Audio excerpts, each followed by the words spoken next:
What's going on, guys? Big Mike, the 717 Outlaw, back with here today. So, back working on the busa, and unfortunately, this is a day that I was hoping I wouldn't have to do. But after talking with a few guys, calling a few companies, it looks like we are going to be pulling the transmission after all. So the reason being is because from the last video, I had that shift fork that had some wear marks on it that were a little iffy, and then I called a couple shops, talked to a couple guys from the track, and explained to them the issue that I had, and then also, how do I want to say it? The issues that I had, but then also the wear that I had, and they were thinking that more than likely what I did was I hurt the dogs on the transmission. So an easy way, not easy way, but a way to get around that is you go have the transmission undercut, which typically gets done for race applications. It helps everything mesh together really good, and there's really good contact, so the bike won't come out of gear under power, and it's just a stronger transmission. But so in the process, I talked with Paul Gast, which is up in, I believe he is in New York. Reached out to him, surprisingly got him on the first ring on a Saturday. I was just planning on leaving him a voicemail to say, hey, this is what's going on, this is what's happening. Well, 45 minutes later, we were talking about what's going on with my bike and my intentions with the bike for down the road, which is to run more power and to build the motor and stuff like that. So we have devised a plan, and we are going to have the transmission undercut. We're going to get a Pro Street cut. It's going to get indexed, which is a thing that Paul always does on his transmissions, to where all of the gears, all of the dogs mesh as true as they possibly can, so that way some dogs aren't getting more work than the rest, and then everything will just work really good. So the one additional thing that I talked to him about, which is going to be on my end, this is going to be another upgrade to do to the bike, is while he has that, I'm sending the drum, the forks, and the fork rods, and he's going to inspect everything. The transmission as a whole, so it's getting the undercut, it's getting the indexing for the gears, it's getting a Pro Street cut, so it's going to be made to take some power. But we are also going to send the drum and everything down there. The forks are going to get inspected. If I need one replaced, I'll get one replaced, which it seems like one of them is probably going to need replaced. But then what we're also going to do is the drum is going with to, one, get inspected with everything else, but we are going to get a 1-2 auto transmission in this. So basically, instead of the bike having a kill delay for the 1-2 shift, it's going to basically just ramp right into second gear. So the bike, it will take off. He said you could take off up to 1/10 of a second off your time just because of that shift being so abrupt. The bike really doesn't come out of power. It just flows first, second, and then the air shifter will come in and shift in the third. Now, the reason I'm saying there's an upgrade on my end is because that means I need to get a RSR shift module, which allows me to pick RPMs based on gear. So I can pick to skip the 1-2 shift and then just shift third, fourth, fifth, and then into sixth. So that's the route we're going to take. But before we can do any of that, we have to get the motor tore down. So we're going to go ahead and tear into it. Again, since this is something that if it doesn't happen this year, it doesn't happen this year, is we get the bike out on the track. Pinky is already, it just needs a PMR double shift button and a launch button. And then I need to get an auto shift on it, and the pink bike is ready to roll for next season. So I'm not crazy worried about the pink bike. It just needs $200 worth of upgrades. Well, $300, because I think the shift button's $150 by itself, and the auto shift's probably around the same price. But let's tear into this and see what we can figure out.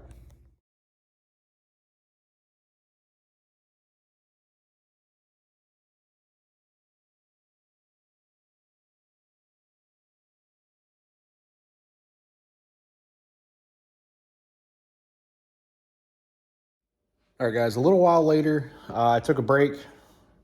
Well, I took a long break because I went home, ate lunch, and then I got sidetracked with other projects. So what we have done since the last one, so we pulled the clutch the basket. We also pulled, I don't know what sensor it is, but it's a sensor that goes on the back side of the drum. The wiring feeds through here. There's a couple keepers and then a grommet that comes out on this side of the motor. It's actually that cord right there. But we took that sensor out. We got that out of the way. Now we do have to pull apart the starter area because, again, the split of the cases is right here, directly across, and then right here to this side. So we do have to pull this cover off at least. I have a feeling the starter has to come off. I'm trying to keep this thing as whole as possible. So the bigger pieces I can take off, the better. If I have to take off a whole bunch of tiny stuff, kind of the worst, because I really have to document it, because then I can actually tell what's going on. Because if not, by the time I get to put this thing back together, I'll probably forget. But yeah, we're getting this apart. I had to orient the motor a few different times to get better working positions. But the other thing too, though, is that this gives me access to look down in this motor and actually kind of keep an eye on what's going on. Because I'm hoping that the plan is to get the lower case off, get the transmission out, have it at least relatively packaged, ready to be shipped out. I'm not going to do it yet. I don't really have the money right now to go drop the money on getting the transmission fixed. So, yeah, we're going to see where it goes from there. But I'm going to at least get it torn apart, at least get everything ready to roll, and then we can also do a little bit of inspecting and try to see if we can find any additional issues that could be wrong. But we're making progress. So let's keep rolling and finish getting this thing taken apart.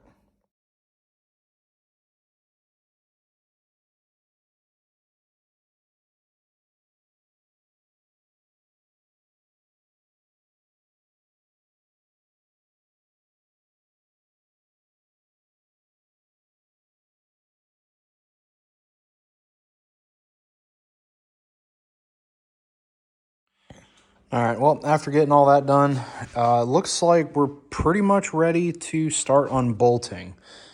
This I really got to keep track of because there's a lot of bolts to go through on this thing. There's internal bolts, there's external, there's a whole bunch on the bottom, but then there's some on the top. So really got to watch what we're taking out, putting in, whatever. Actually, this is one, if I remember right, that I'm going to end up replacing anyway, because I think it's ARP or SAE sells a stud kit. So you put the stud in the upper case, and then it has a 12-point nut that goes on the bottom end. So that way it's a little bit more reinforced, doesn't have any give, because originally what we thought was wrong with my bike is that it jarred the transmission and actually cracked in here somewhere, was where we thought it did. But everything in here has been okay. The case is solid. So we're going to try and keep it that way. But yeah, we got to get everything unbolted here. And hopefully we can get everything with the trans all in and out and good to go. So yeah, let's just keep rolling. Got to get a bunch of stuff unbolted yet. All right, guys. Well, went out and got a tray. So first off, this stuff here has to do with, if I remember correctly, the counterbalance shaft, which is this shaft here. Took the cover off, took this little piece off here on the side because that hinders us from getting to one of the bolts. So we took that off, but we also went ahead and took the mains out. So you can see ones that have the kind of copper or bronze washers. Those are your outside. So there's 10 total. So there's 2 here, and then you can see that there's silver and there's black. The black ones are all on the, I guess it's the back side of the motor. The silvers are on the front. The silvers are a little bit longer, but we went ahead and took the mains out. Those are the easiest ones to distinguish from the rest. So then we'll just start filling these accordingly with all the rest of the studs. So I'm hoping that these are all relatively the same. I mean, like the same or similar length. That way we can kind of throw them together. I can already tell actually that this is probably not going to work out while I'm thinking, because these are longer than these ones. So, but yeah, we're going to keep rolling and hope. I'm really hoping there is one screw or one bolt that is back here. I don't even think you can see it, maybe right at the tip of my finger, a little dot. There's another bolt in there, and I'm hoping that I don't have to take that one out to separate this, but I have a bad feeling I'm gonna have to, so yeah. Let's keep on wrenching. All right, guys, well, went through and got everything out. So what we ended up having to do is I put this piece for the counterbalance back on.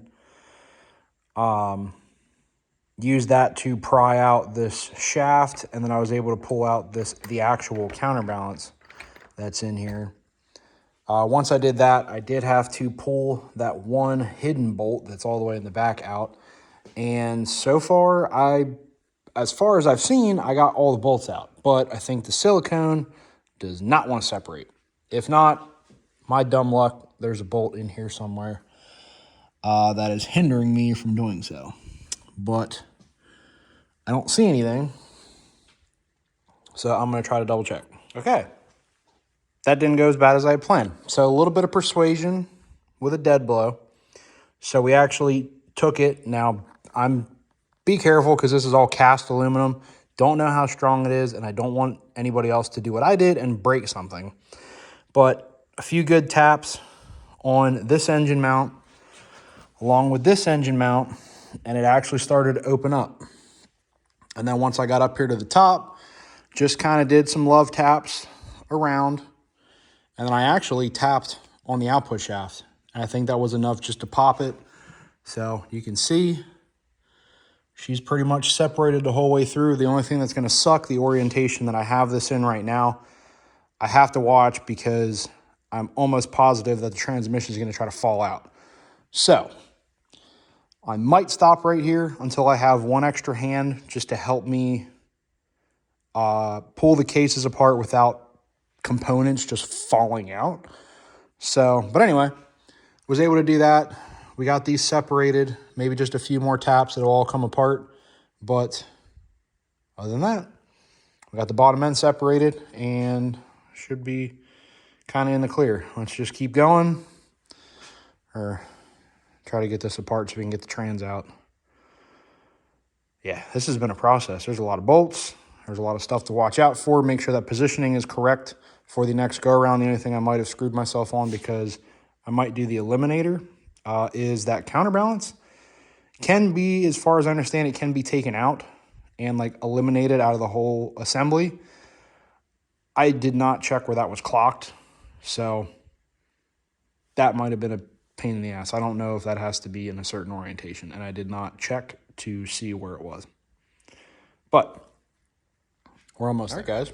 That actually did not go as bad as I had anticipated doing it by myself, because personally I thought that once this bottom section was off, I thought all this was going to fall out minus the crankshaft, because that has the timing chain on it and it's just in place. But granted, I've never seen anything wrong. All the bearings actually look good. The main bearings look really good.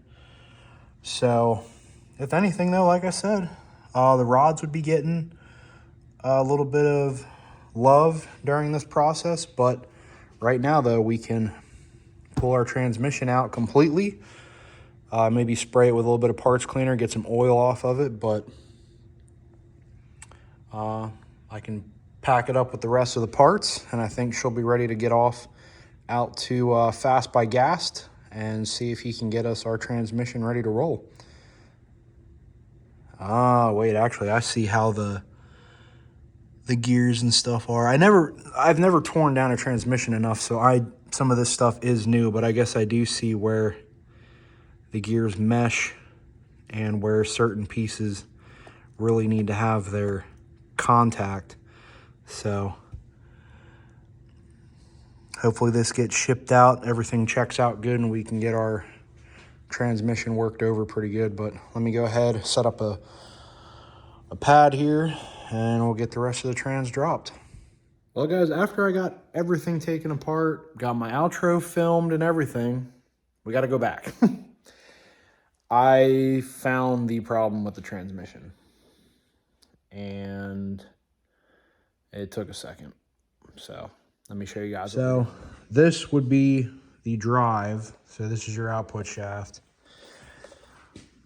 if you can see the edges of that gear, these are all marked up. So I'm pretty sure that whenever the selector goes over here, goes for this gear, it ate the edges of that gear like completely. Every one of these edges is marked in some way or another. But you can kind of see a little better on this one. That edge has been getting absolutely abused.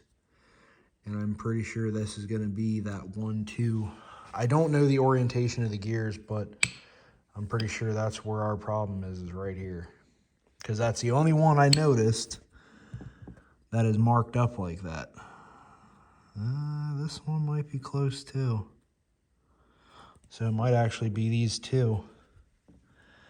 Everything else doesn't look that bad. But I think these two might be our problem. So, found the issue with the transmission. Had to wait until the very end to find it, but so I'm going to go ahead and reach out to a couple guys, see what they recommend with this, because as much as I don't want to, maybe I might have to find an off-the-shelf transmission and just send this in as a core if they'd be able to use it. I really don't know.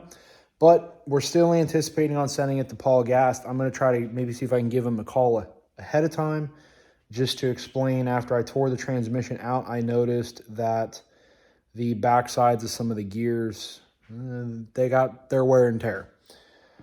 And see what that is. Because if it's a weld up, which I believe he did tell me that they do, it's like $40 a gear. Granted, I don't think I have to get all of them done, but that's going to add another about $100 to the tab. So we're going to go ahead and try to figure it out. I'm going to double check with a couple other guys. That might be our issue right there. I don't know the orientation of the gears, so 1-2, that might be our problem. So we're going to see what happens. So, as always, guys, I hope you liked the video. If you did, give a thumbs up. Any more about the bikes, the channel, the whole ordeal that we went through here today, drop those comments down below. Check the links down below for the companies that I use to keep all of these bikes up and running. All of them would love your support. And as always, guys, hit that subscribe button and the little bell for notifications. And ride smart, ride safe, ride smart. Always wear a helmet. See ya.